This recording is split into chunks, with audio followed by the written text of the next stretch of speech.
qualité, si ce n'est que je vais vous répondre, oui, ce métier me manque terriblement, j'ai très envie de... À 64 ans, Mylène Farmer demeure l'une des artistes les plus célèbres de France, et pourtant aussi l'une des plus silencieuses. Pas de confidences interminables, pas d'exposition familiale, pas de vie privée livrée en pâture. Depuis plus de 40 ans, elle fascine sans se montrer, domine sans expliquer, règne sans parler. Dans une industrie bâtie sur le bruit, elle a choisi le mutisme, un mutisme calculé. Pourquoi cette femme, adulée par des millions de fans, a-t-elle construit autour d'elle un mur aussi épais? Derrière cette absence de mots se cachent 3 blessures, 3 choix radicaux et une vérité troublante. Chez Mylène Farmer, le silence n'est pas une fuite, c'est une arme. Bien avant les projecteurs, bien avant les stades pleins et les records de vente, Mylène Farmer est une enfant silencieuse. Elle naît au Canada, au Québec, dans un environnement que l'on imagine vaste et ouvert, mais qu'elle décrira plus tard comme froid, distant, presque irréel. Son père travaille dans le secteur de la santé. La famille vit à l'écart. L'enfance n'est ni misérable ni spectaculaire. Elle est surtout marquée par un sentiment constant de décalage. Puis vient le retour en France. Pour beaucoup, ce serait un simple déménagement. Pour elle, c'est un arrachement. Elle quitte un territoire déjà difficile à apprivoiser pour un pays qui ne la reconnaît pas comme l'une des siennes. L'accent, les codes, l'école, les regards. Très tôt, elle se sent étrangère partout, ni tout à fait canadienne, ni vraiment française. Cette impression de n'appartenir à aucun lieu va s'inscrire profondément en elle. À l'école, elle se tient à l'écart. Elle observe plus qu'elle ne parle. Elle lit, beaucoup. Edgar Allan Poe, Baudelaire, les récits sombres, les personnages marginaux. Là où d'autres enfants cherchent à s'intégrer, elle se replie, non par provocation, mais par instinct. Le silence devient une protection, une manière d'exister sans s'exposer. C'est dans ces années que se forme une sensibilité particulière, une mélancolie qui n'a rien de théâtral, une tristesse calme, persistante, presque structurante. Plus tard, le public parlera de posture artistique, de noirceur calculée, d'esthétique du désenchantement.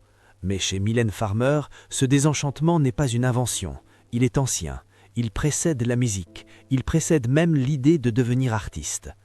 Lorsqu'elle commence à écrire, puis à chanter, elle ne raconte pas des histoires abstraites, elle transforme des sensations en images, l'abandon, la solitude, le regard des autres, le désir d'effacement. Les thèmes qui traverseront toute son œuvre sont déjà là, enfouis depuis l'enfance. La scène ne les crée pas, elle leur offre simplement un espace contrôlé pour exister. Cette enfance explique aussi un autre trait fondamental, la méfiance.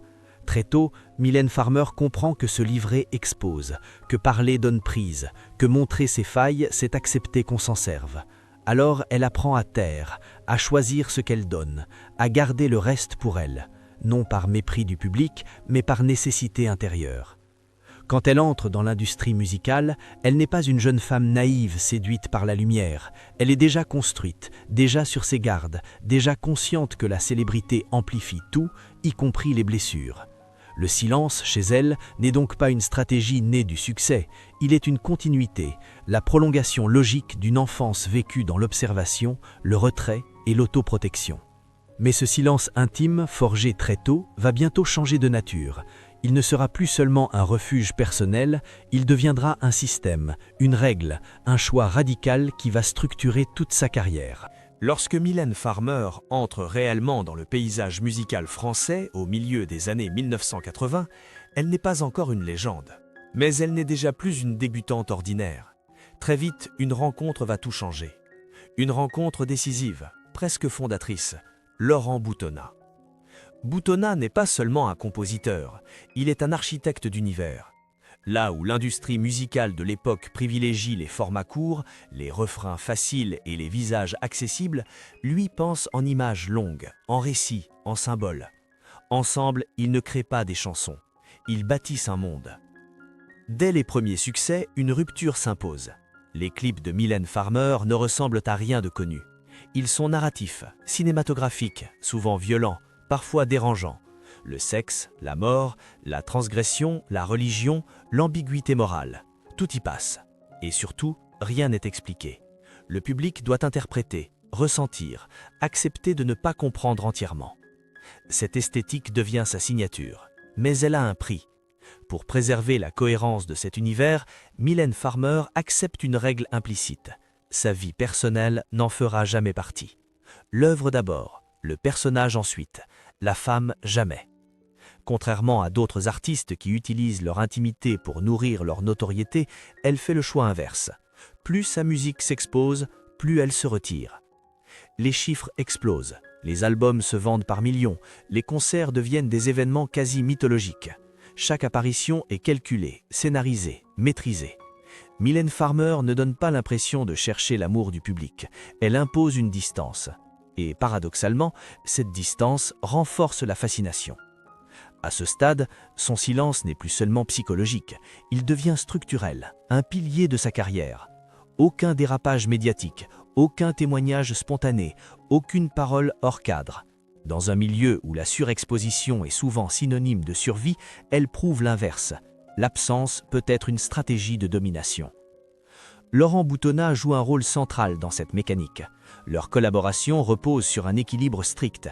Lui façonne l'image, la narration, la mise en scène. Elle incarne, interprète, habite les zones d'ombre. Ensemble, ils forment un bloc, un duo fermé, presque hermétique, qui refuse l'ingérence extérieure. Pas de producteurs envahissants, pas de compromis éditoriaux visibles, pas de confidence pour humaniser le produit. Peu à peu, une forteresse se construit. Une forteresse artistique, mais aussi personnelle. Les interviews sont rares. Quand elles existent, elles sont écrites, relues, contrôlées.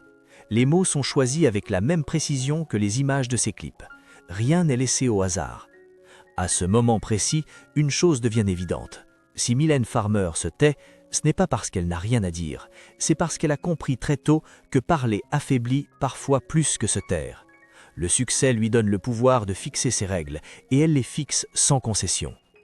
Mais derrière cette réussite maîtrisée, derrière cette ascension sans scandale apparent, une question commence à émerger. Jusqu'où peut-on se protéger sans s'enfermer? Et combien de temps un tel système peut-il tenir avant de se fissurer? Car bientôt, un événement extérieur va transformer ce choix stratégique en nécessité vitale. À mesure que le succès de Mylène Farmer s'installe, le silence cesse d'être seulement un choix esthétique. Il devient une règle, une discipline, presque un serment. Le duo qu'elle forme avec Laurent Boutonnat ne fonctionne plus comme une simple collaboration artistique, mais comme une citadelle. Tout ce qui entre est filtré, tout ce qui sort est contrôlé.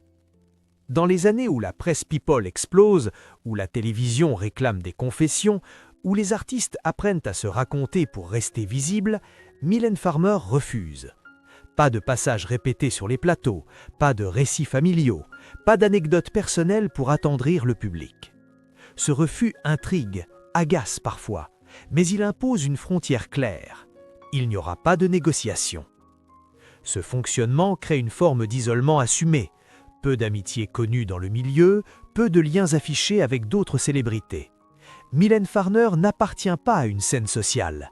Elle évolue dans un espace parallèle, presque abstrait, où seul compte l'œuvre et sa représentation.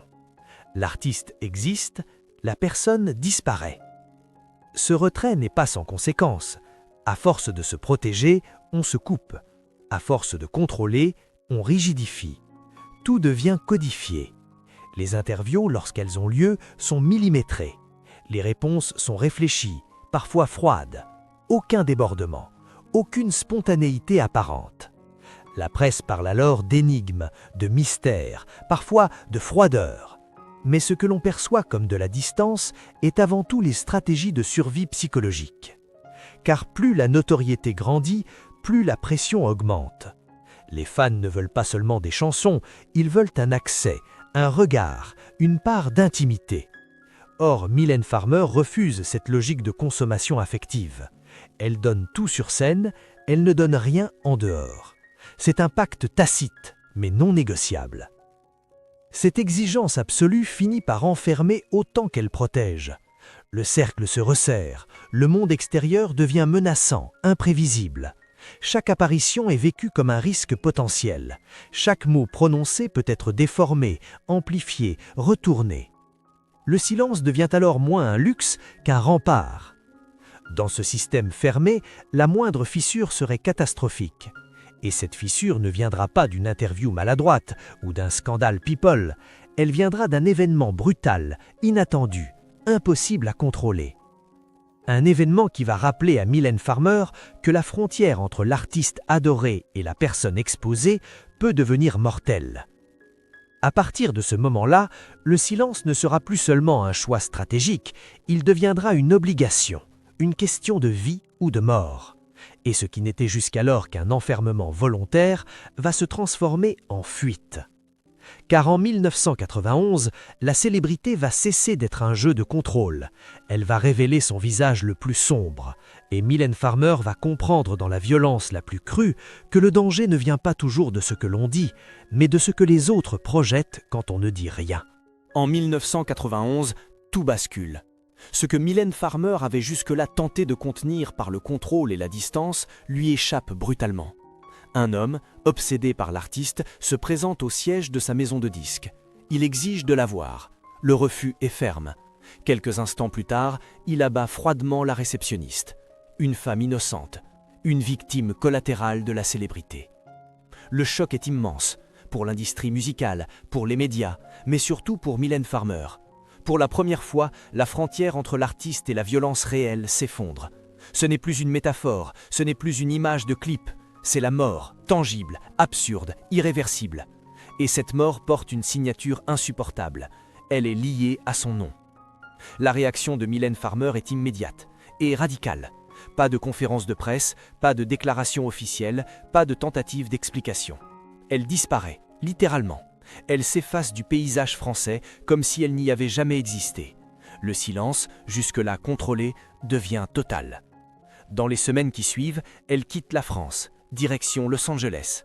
4 années d'exil volontaire, 4 années sans apparition publique significative, 4 années pour survivre loin de la machine médiatique, loin des attentes, loin de la fascination devenue dangereuse. À Los Angeles, elle n'est plus une icône, elle est une inconnue. Elle vit simplement. Elle marche dans la rue sans être reconnue.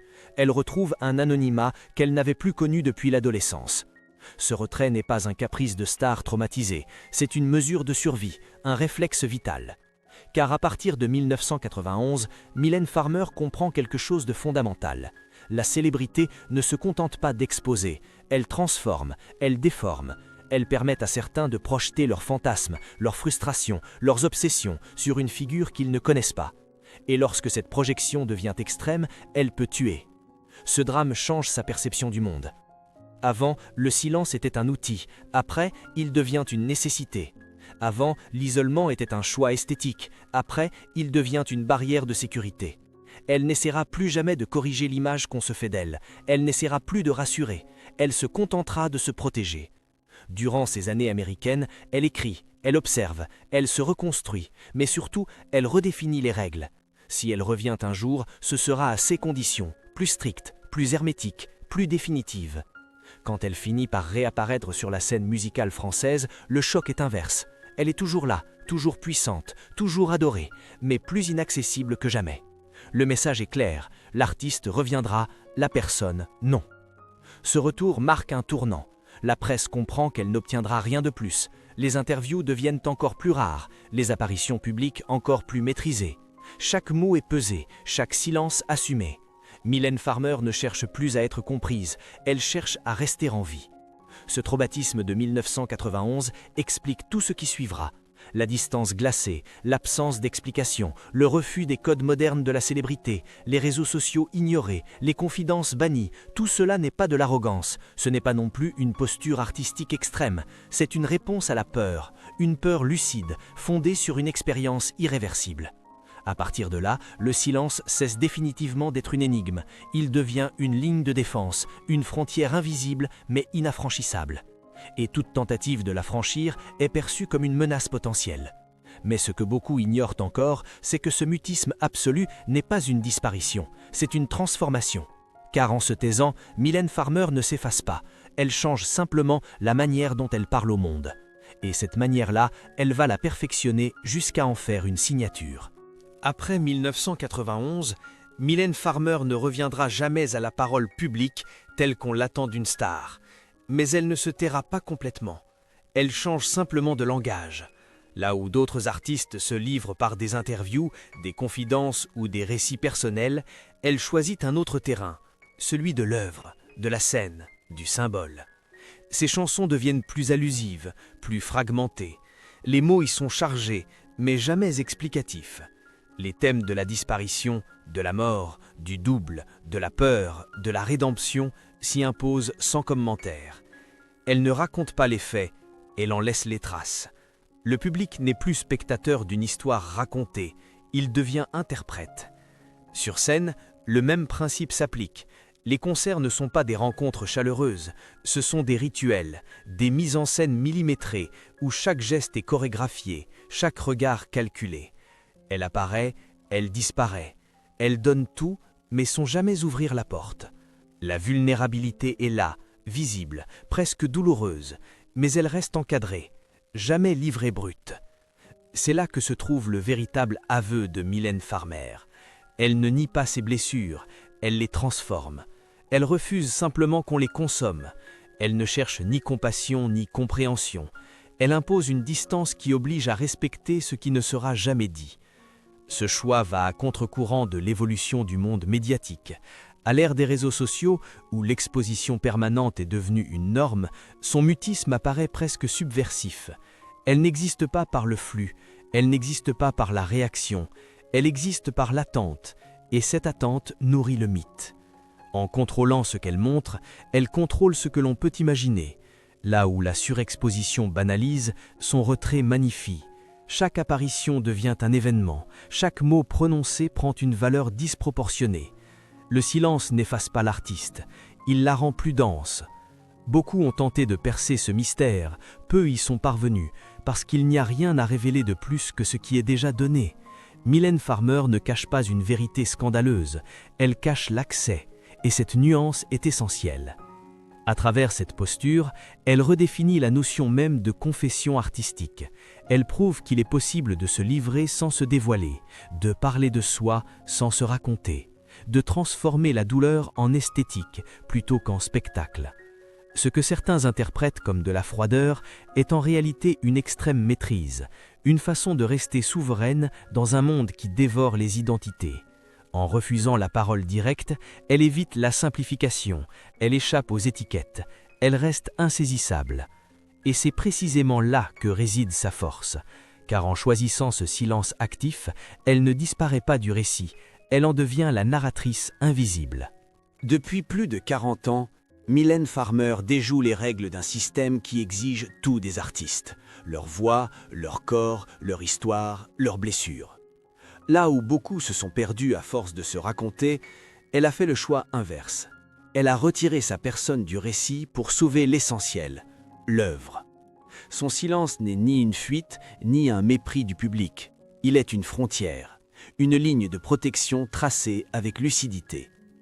Après l'enfance vécue dans le décalage, après la construction méthodique d'un mythe, après le traumatisme irréversible de 1991, se taire est devenu pour elle une manière de rester debout, de rester vivante. Mylène Farmer n'a jamais demandé à être comprise, elle n'a jamais cherché à corriger les fantasmes projetés sur elle. Elle a accepté cette zone floue, convaincue qu'expliquer, c'est souvent appauvrir. En refusant la transparence, elle a conservé sa complexité. En refusant l'aveu direct, elle a protégé ce qui ne peut être réduit à une phrase ou à une interview. Dans un monde saturé d'images et de confessions forcées, son mutisme agit comme une anomalie. Et c'est précisément cette anomalie qui fascine. Le silence devient ici un langage, une façon de parler sans être capturé, une manière d'exister sans être disséqué. Aujourd'hui encore, elle contrôle ce que le public voit, entend et ressent.